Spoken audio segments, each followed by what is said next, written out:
Hello students, hope you all are having a great time. And I also hope you are watching all the videos and making notes in your notebook. In the previous video, we discussed about the Gujarat architecture. Let's move on to the second part of lesson 8, medieval architecture. The first one that we are going to discuss is the architecture of the Delhi Sultanate. The special features of the architecture of the Delhi Sultanate was architecture was done in Indo-Islamic style, which blended the Arabic, Persian and Indian style. So you can say there was a fusion of these three styles. So we call it as Indo-Islamic style. There was extensive use of domes, arches and minarets. The monuments of the Sultanate age were decorated with geometrical and floral designs, besides some Indian motifs like the lotus and the bell. Here is the image of the different types of domes constructed during this time. The purpose of this dome was to do the interior design, the ceiling design inside the dome.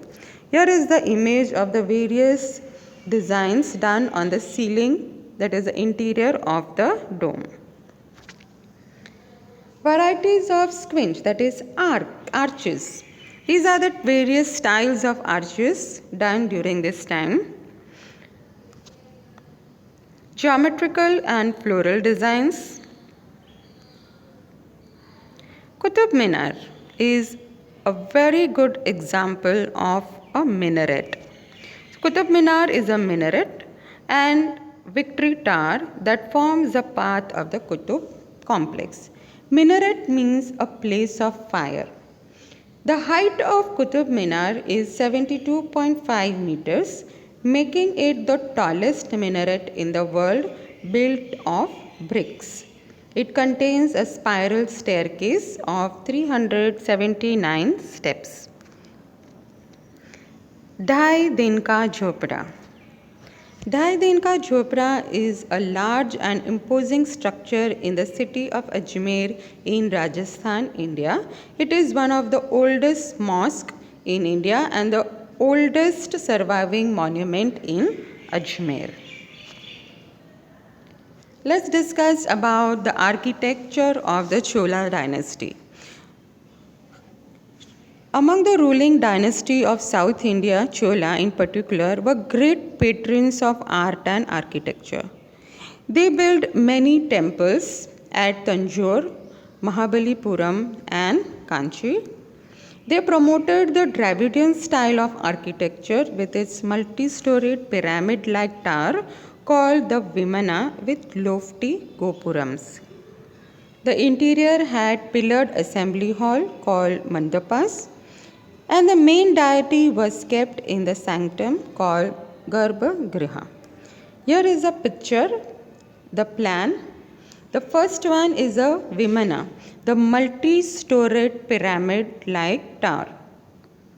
Then you have the Garbha Griha. Garbha Griha is a place, a raised platform where you place the god or the statue of the god.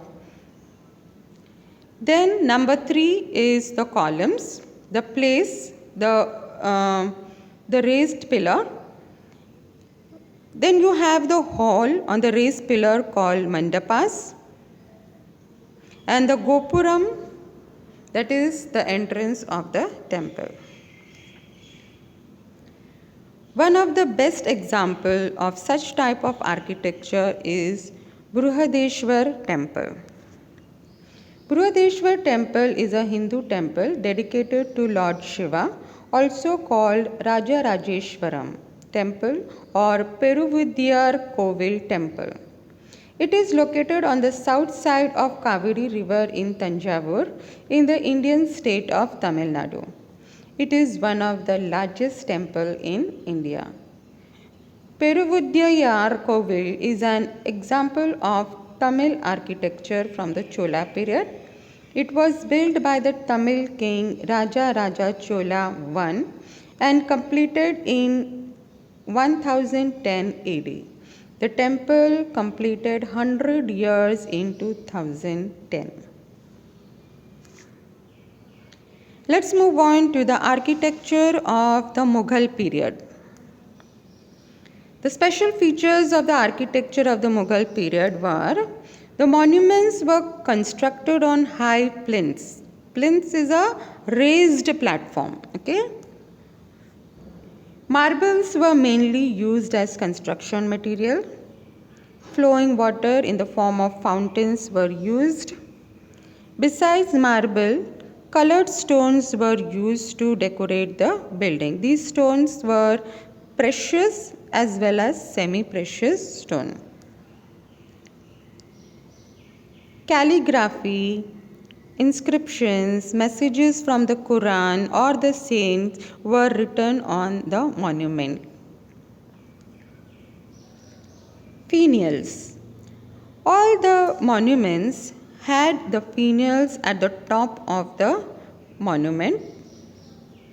These finials were made either of metal or stone or marble. Designs on marble mosaic. This is the interior of the Taj Mahal. On the dome, these designs have been made on the marble. Fatehpur Sikri. Fatehpur Sikri is a town in the Agra district of Uttar Pradesh, India.